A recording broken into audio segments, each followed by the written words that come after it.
Assalamualaikum warahmatullahi wabarakatuh. Kembali lagi di Rujuk Podcast bersama saya Hamluddin. Di session 2 kali ini kita kembali berbincang dengan Wali Kota Bekasi, sosok inspiratif Dr. Rahmat Effendi. Kami ingin mengulas lebih dalam program pembangunan yang telah beliau lakukan selama menjabat sebagai wali kota untuk masyarakat Kota Bekasi. From zero to hero. Inilah dia, pemimpin inspirasi. Pak Wali, Ya, alhamdulillah kita sudah masuk di sesi kedua. Di sesi pertama kita banyak berbincang tentang sosok Bapak secara pribadi. Di sesi ini kami ingin mendengarkan tentang kepemimpinan Bapak sebagai wali kota Bekasi.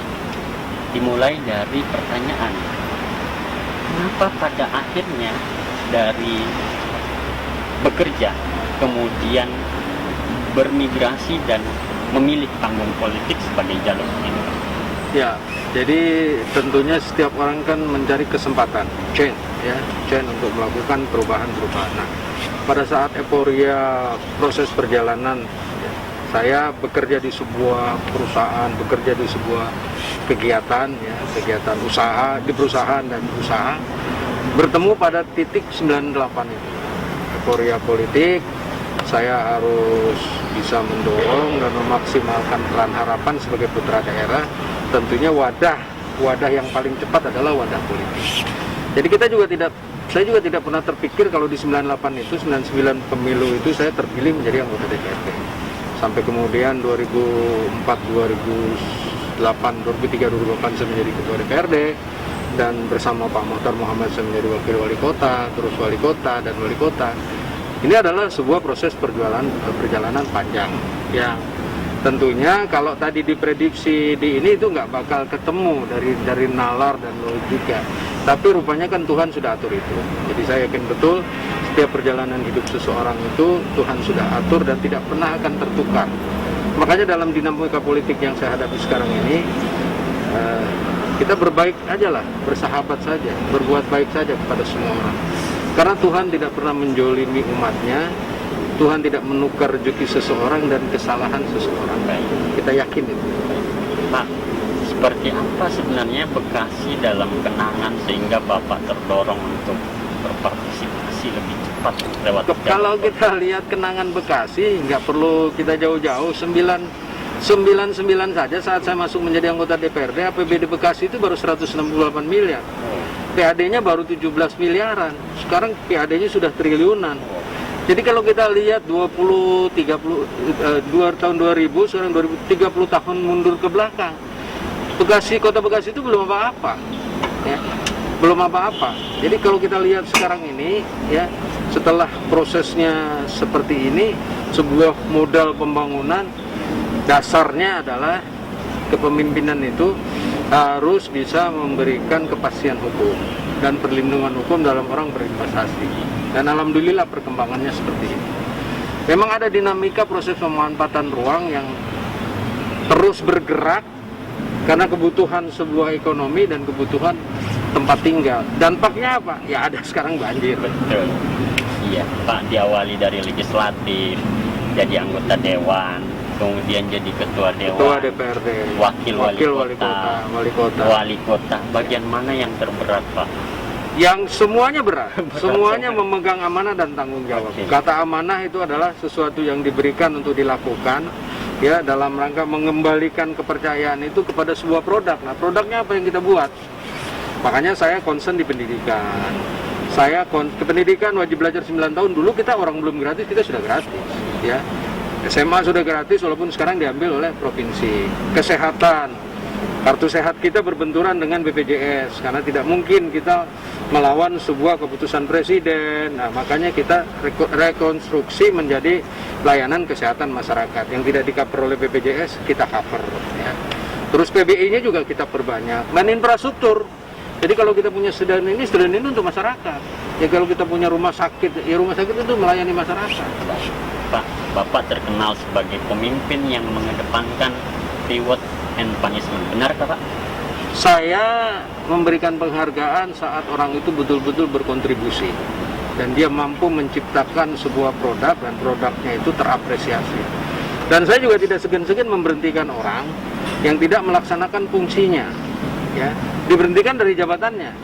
Karena di jabatan itu ada tugas dan tanggung jawab. Kalau PNS-nya bukan tugas saya memberhentikan, itu urusan pusat. Jadi saya tegas dalam memberikan reward, sanksi, dan saya juga tegas dalam mengapresiasi reward punishment seseorang. Baik. Pak, kalau kita membagi fase pembangunan yang Bapak sudah jalankan di 2 periode ini, paling tidak ada 3 fase yang sudah kita jalani. Fase pertama adalah fase pembangunan jasa dan perdagangan. Ya. Yang kedua adalah infrastruktur.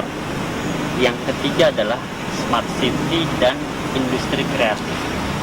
Bapak juga bersama kolega-kolega di pemerintah Kota Bekasi sudah banyak menerima penghargaan. Apa pesan Bapak? Tadi jasa dan perdagangan kota ini tidak akan pernah hilang dari tag name-nya bahwa kita ini menjual jasa. Ikonnya jasa hanya satu, trust, kepercayaan tadi, kepastian dan perlindungan hukum. Ya. Terus sebuah infrastruktur yang kita bangun ya dalam dinamika seperti ini tentunya yang punya korelasi juga untuk kebutuhan orang banyak. Nah, kalau ternyata dari sekian itu menghasilkan sebuah tadi penghargaan-penghargaan itu dari sebuah produk yang dibuat dan ternyata telah berstandar dan memang itu ya menjadi bagian ikon yang sudah kita ciptakan. Pak, selama memimpin tentu saja penuh dengan pro dan kontra, ada konflik yang terjadi. Bagaimana mengelola konflik itu sehingga situasi sosial politik masyarakat tetap kondusif seperti tadi? Ya, prinsipnya dalam mengelola konflik, dalam urusan tata negara, dalam urusan pemerintahan, kritik, saran itu bagian dari dinamika bagaimana kita diberikan kontribusi oleh teman-teman baik yang sepaham maupun tidak sepaham. Konteksnya adalah melalui peran itu. Kita bersyukur. Tapi saya juga berharap ya, itu jangan masuk kepada ranah pribadi. Karena ranah pribadi itu adalah rumah pribadi seseorang yang tentunya dilindungi oleh HAM. Kecuali kita melanggar dalam sebuah tatanan hukum positif ya. Nah, kita saling menghormati, saling menghargai ya. Terus sama yang ada di Kota Bekasi ini bagaimana kita bisa berkontribusi. Nggak akan bisa pepen seseorang, nggak akan bisa patri semuanya. Ini harus semua sama-sama. Sama-sama saling memberikan kontribusi, sama-sama saling memberikan solusi, membangun sebuah keberagaman ya dinamika pemerintahan. Yang kita sebut sekarang ini adalah bagaimana kita menciptakan sebuah harmonisasi dalam pengendalian pemerintahan yang baik dan benar. Pak, satu pertanyaan sebelum berakhir di babak pertama ini bahwa adakah Bapak pernah marah terhadap lawan politik termasuk situasi seperti sekarang ini yang kemudian banyak memojokkan di media? Saya marah dalam hati, iya. Yang saya sesali ini, ya, apakah sayanya yang terbebani oleh persoalan stres atau memang, ya, tentunya mungkin perilaku saya, atau memang ada hal kepentingan lain. Tetapi kita semua kembalikan bahwa dalam dinamika berpolitik itu adalah, ya, etika politik itu yang terus harus kita jaga. Kalau marah berhubungan, enggak, saya nggak pernah.